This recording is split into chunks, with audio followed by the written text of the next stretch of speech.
ഒരിക്കലെങ്കിലും ചിന്തിച്ചിട്ടുണ്ടോ, സമുദ്രം എന്തുകൊണ്ടാണ് നീല നിറത്തിൽ കാണപ്പെടുന്നത്? വെള്ളത്തിന് യഥാർത്ഥത്തിൽ നിറമില്ലല്ലോ.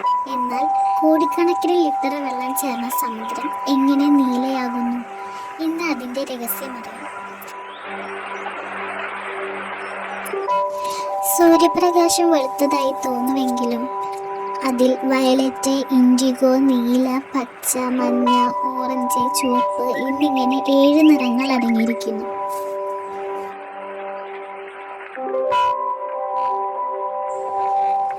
ഈ പ്രകാശം സമുദ്രത്തിലേക്ക് പതിക്കുമ്പോൾ വെള്ളം ചുവപ്പ്, ഓറഞ്ച് പോലെയുള്ള നീളം കൂടിയ തരംഗദൈർഘ്യമുള്ള നിറങ്ങളെ കൂടുതൽ ആഗിരണം ചെയ്യുന്നു.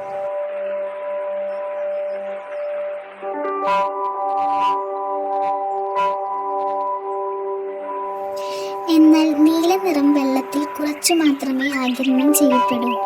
അത് കൂടുതൽ പതിക്കുകയും നമ്മുടെ കണ്ണിലേക്ക് തിരിച്ചെത്തുകയും ചെയ്യുന്നു.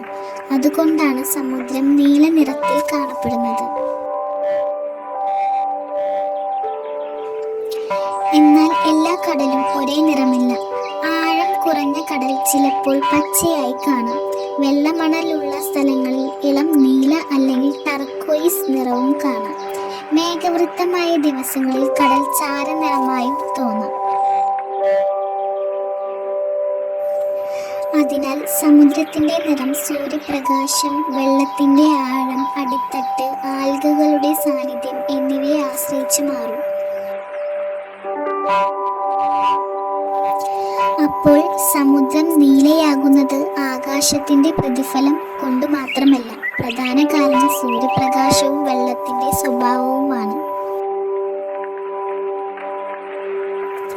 ഇത്തരത്തിലുള്ള ശാസ്ത്ര രഹസ്യങ്ങൾ അറിയാൻ വീഡിയോ ലൈക്ക് ചെയ്യൂ, ഷെയർ ചെയ്യൂ, ചാനൽ സബ്സ്ക്രൈബ് ചെയ്യൂ.